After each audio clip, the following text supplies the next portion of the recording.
dumarku inay hoggaan qabtaan waxaan u arkaa inay tahay adduunyadii oo caloosha laga raray arrin habboon ma aha muna waxay tidhi hadda dalkan samata bixinaynaa laakiin waddan muslim oo sida Soomaaliya oo kale ah in la yiraahdo qof dumar ah ayaa hoggaan u noqonaysa waxa weeye samata bixin ma aha waa wadankii oo la halaagay oo god lagu riday oo diintiisii iyo dhaqankiisii iyo qiyamkiisii oo dhan la khilaafay waxaynu ognahay Carraweela mar meel xukuntay rag ay dhufaantay waxay samaysay waa la ogaa marka wadanka ay naaga xukumi ma aha Soomaaliya Faadimo wad maqlaysay Sheekh Nuur Baaruud waxa uu yiri Soomaaliya haween ay hogaamiso waa adduunyadii oo caloosha laga raray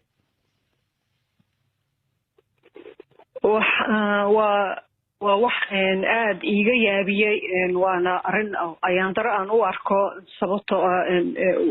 sheekha wuxuu ka hadlay astaamaha lagu garanayo dawladda dimuqraatiga wuxuuna yiri qofka kaligiisa go'aan ma gaaro dad ayaa maaragtay go'aanka la gaaro shaqadana la haayo dastuurka Soomaaliyana waxaas ku salaysan yahay oo dastuurka ku qoran tahay qofka dumarka xaq inay u leedahay inay u ordi karto kursiga waxa weeye Soomaaliya waa dal muslima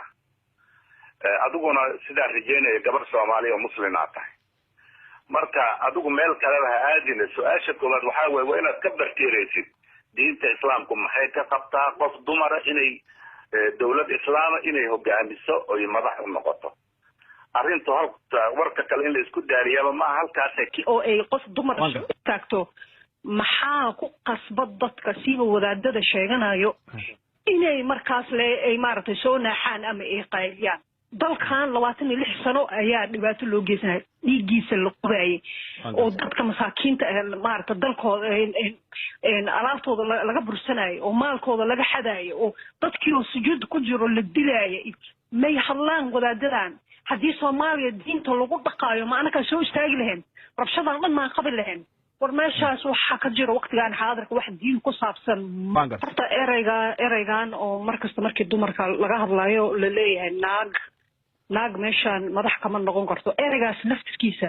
ayaa bahdil wuxuu ku muujinayaa meesha ay maartay dumarka Soomaalida ay ka taagan yihiin maxaan ku dhahaa bulshada waana arin oo maxaan ku dhahaa ayaan daro yani ereyga naag baad diidan tahay ereyga naagta sida loo isticmaalayo naftirkeeda adiga u fiirso waa erey oo maxaan ku dhahaa sharaf يعني dhaqan ka Soomaali kamid ma ahayn nin sheekh oo weyn qof dumar inay tiraahdo si jaahilnimo u hadlaya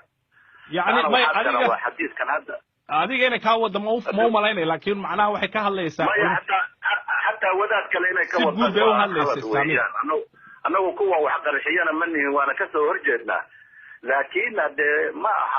way ku maqlaysaa saamiya kula hadasho anigu waxaan u arkaa waxaan suubinaa jihaad inay tahay muuna la hadlay horta waxa aan ka xumahay inuu sheekh soo qaato uu dhaho haweenka waxay dhahday diinta waa nusqaan aqli may diinta waxayna siisay sharaf iyo qiimo iyo karaamo aysan siinin ragga maxaa yeelay diinta waxa ayna siisay suurata nisaa iyo suurata maryam maxaa yeelay diinta waxay ka dhigtay in jannada tahay lugaheena hoosteeda ñaan loo fasiranin si qaldan islaamka diinta waxayna siisay ka haween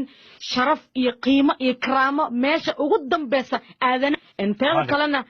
haddii aynu nahay haweenka Soomaaliyeed waxaan qabanaa wax walba iyo baahi walba iyo dhib walba maanta haddaysan ahaan lahayn haween Soomaaliyeed Soomaaliya maba jirteen maxaa yeelay 26 sano baabay iyo dhibka iyo colaada iyo qabiilka iyo baahida iyo rafaadka jira waxa u dhabar adeegay waa haween Soomaaliyeed ama wax ha barato ama jaahil ha ahaato ayada soo saartay inta maanta oo wax baratay ma fahamtay ayada laga waayay xisbi ama qabiil ama urur diimeed ama wax xun haba yaraadeen waa laga yaabaa qaar yar oo waagi oo dagaalada oo la jiray laakiin waxaan qabaa haweenka inay maanta Soomaaliya ay u yihiin meesha oo kaliya oo amaanka iyo nabadda iyo hiigsiga leh aniga kamun ahaan waxa aan ka soo shaqeeyay 10 sano meel la dhaho gobolada dhexe oo waliba baadiye ah oo dhagax ah taasay tahayna odayaasheeni oo dhaqanka iyo wadaadadeeni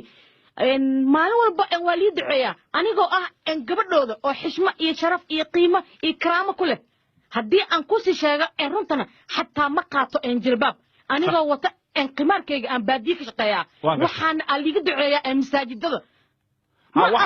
shaqada caadiga maaha shiiku uu sheegay wuxuu yiri maaha diinteena mid oon xirtay ma aha diinteena mid oo nagu tilmaanta nusqaan aqli waan gartay waa aad maasan tahay wiil walba oo mutacallima iyo sheekh walba annaka soo saarnay haddii aanan geynin iskuulka iyo dugsiga oo aan dhin ilaa diinta baro maanta sheekh inta uu noqdo waa tahay nama dhihi kalahan nusqaan la yiraahdo asra jaahiligi ha lagu noqdo oo maaragta shariicaha lagu maamulo taasna waa arrin kale laakiin hadda go'aanka la gaaro waxay tahay federalism inuu yahay wadankana uu dimuqraadi yahay gabdhahana ay xaq u leeyihiin inay u istaagi karaan jaahil dambe dib celinin iyo shareecaha lagu dhaqmo ereygaasi waa erey khatar ah oo islaamnimada khatar gelinaya ereygaas ha ka noqoto gabadha saamiyo waa gaf diinta meel lagaga dhacay diintana haddaan la aqoonin in la iska hadhadlo waaba ceeb hadda naaqisaatu caqli wa diinin ma ahay leeyihiin waa xadiis nebigaa yidhi anigu ma dhihin taasi horta waa muskilo midda kale waxaan rabaa inaan sheego mashruucan dumarka oo waxa noqdeen iyo madaxa noqdeen iyo wax kasta waa mashruuc gaal dabada ay ka wado oo miisaaniye lagu bixiyo oo mujtamaca muslimka akhlaaqdiisa iyo qiyamkiisa in haweenka kuu soo haray qoto wasiir iyo xildhibaan oo dhan oo nimanka waa ku soo galaan afminshaar iyo nahaad iyo wax la kala gato iyo waa ku asasinaynayna iyo qootqootadaasa lagu soo wada galaa marka haweenkan socdaa waxay garab socdaan raggooday garab socdaan